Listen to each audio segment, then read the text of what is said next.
from the site where legends are made, Caesar's Palace of Las Vegas, Nevada. This is the moment we've all been waiting for. Let's get ready to rumble!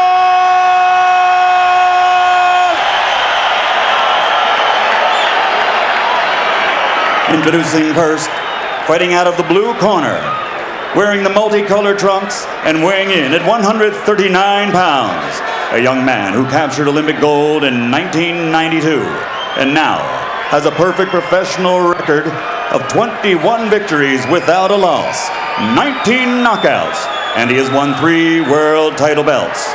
Tonight, he goes for world title number 4. Ladies and gentlemen, from East Los Angeles, California, presenting the challenger, 3-time world champion and reigning WBO lightweight champion of the world, the Golden Boy, Oscar de la Hoya.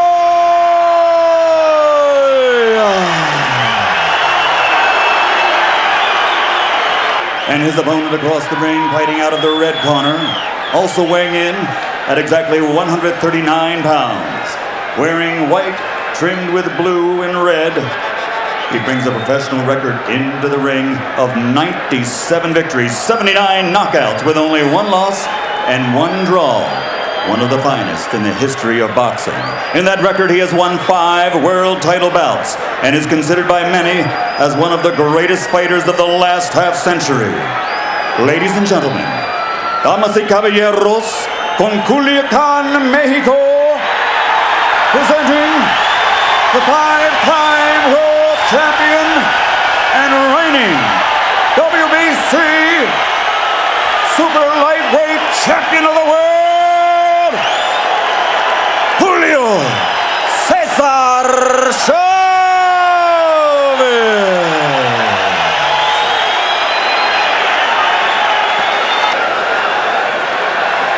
Okay, Julio, Oscar, señorita Reca en el camerino. I gave you the fights in the dressing room. I won a good, clean fight, una pelea limpia. Dese la mano, Dios los bendiga a los dos.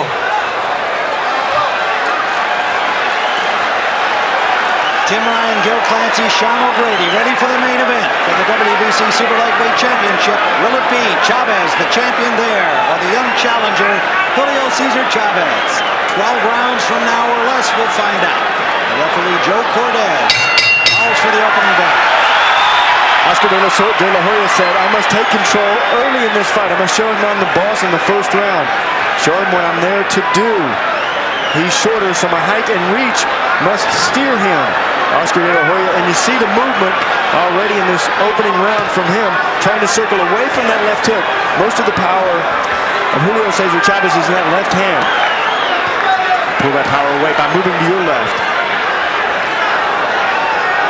Julio Cesar Chavez rocking the house, wants this place to be known as Julio Cesar's Palace.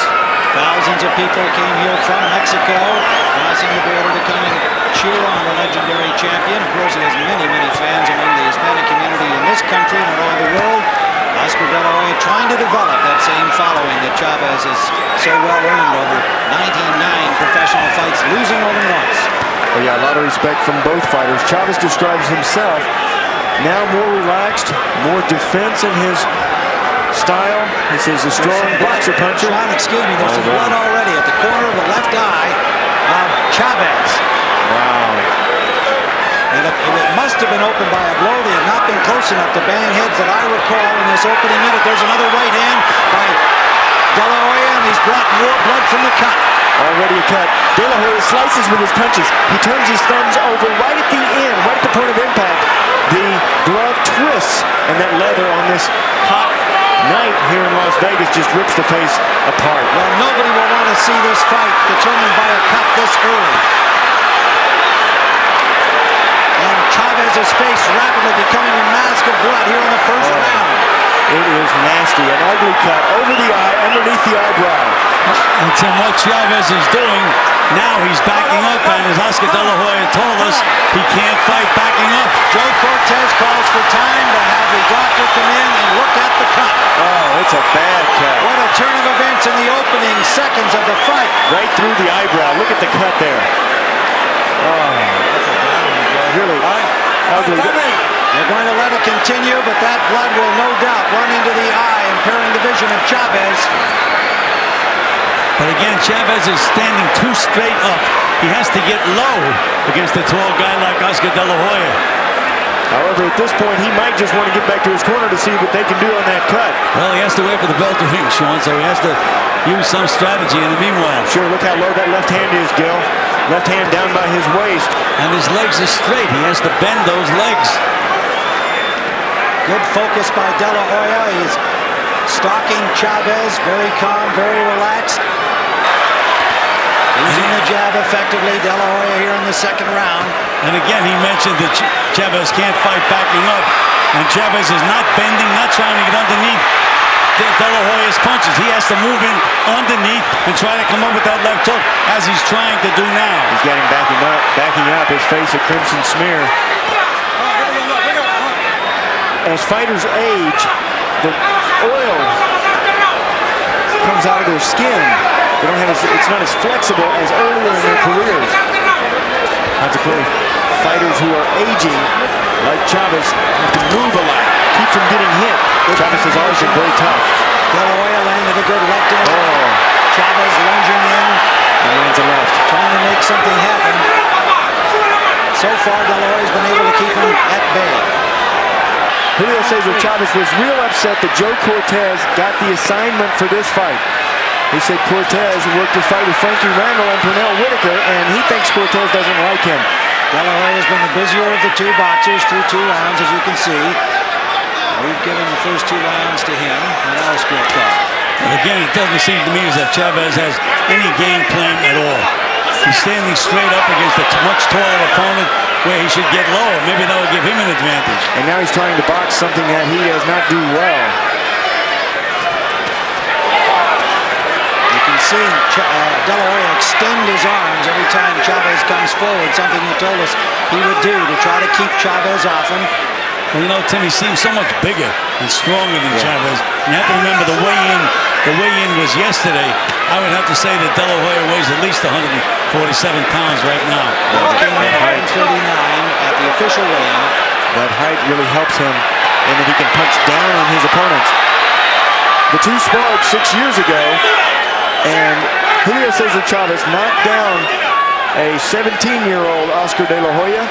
Because of that, Julio Cesar said, I don't need to watch training tapes of him. I haven't seen him recently. I know that I have the power. I know he's tasted my power, and he's not going to want to taste it again. I think that was a little verbal bravado from Chavez, and hard for me to accept that he didn't look at tapes and was counting on somebody from age 17 in 1989. And meanwhile, so far this fight has been a fight with the one punch has been the effective punch. It's been De La Hoya's jab. That's for sure, and there's blood all over the face of Chavez again as the cut has opened up badly. Little maneuver. That just shows the power and the balance of De La Hoya. You push around your opponent where you want him. Let him know you're in control. That's what De La Hoya can do. Short left hook by Chavez. Best punch of the fight. Now he's trying to come in low, which he should have been doing from the beginning. Now he's back straight up again. Scheduled for 12. And Chavez comes out like a bull this time. That brings the crowd alive. They want him, the old warrior, to prevail against the young lion. Yeah, and he needs to. There's a left hand by Chavez. And that crowd can propel you to victory. That crowd helps you because when you hear that crowd, it's deafening. And you think you're hurt a lot of times, even though you're not. Good left hooks from Chavez. His best punch is that left. De La Hoya still very patient, using the jab, keeping his distance. And again, Chavez is trying to fight, backing up. De La Hoya says, I know I can KO anyone, but tonight I just want to box. And given all of the things that have happened in Julio Cesar Chavez's career, I think that's good advice. And again, there's that educated left hand of Oscar De La Hoya, constantly in the face of Chavez. Yeah, educated left hand is right. De La Hoya had been fighting his whole life. He had hoped to one day be a world champion and be in a fight of this nature. He comes from a boxing family. His grandfather was a boxer, Vincente. His father, Joel, also was a fighter. And there was De La Hoya catching Chavez. Chavez trying to lunge forward. But De La Hoya's waiting for him to rush in. And nailed him pretty good. By far the most mature performance by Oscar De La Hoya that I've seen, and I've seen virtually all of his fights. In the fourth round, where he's already shown great maturity, and there's blood streaming again from the cut of Chavez. I've had my eye on Oscar De La Hoya for a long time. He is an outstanding fighter. And another good left hand inside, and another left hook outside from De La Hoya. And a combination scored by De La Hoya. And another combination, finishing Chavez. Uppercuts. Chavez is now bleeding from the nose as well as the eye. And remember, De La Hoya. De La Hoya pouring it on. Chavez now not. Look at that nose. Look at the nose. That's worse. His nose is worse than his eye. In his last fight, he broke his opponent's nose. Blood pouring from the nose and the eye, and Joe Cortez calls a halt. He'll have the doctor look at this cut. Dr. Flip Pomansky comes up from the far side. Also cut inside the mouth. Every time De La Hoya punches, he spins right on the end, and it slices the face. That's it. Say something else. It is all over. Jose De La Hoya. Oscar De La Hoya. Pardon me. With Jose Rivero, the old man in his corner, exulting his victory. A fourth round knockout. A dominant performance by Oscar De La Hoya over the legendary Julio Cesar Chavez. What a performance!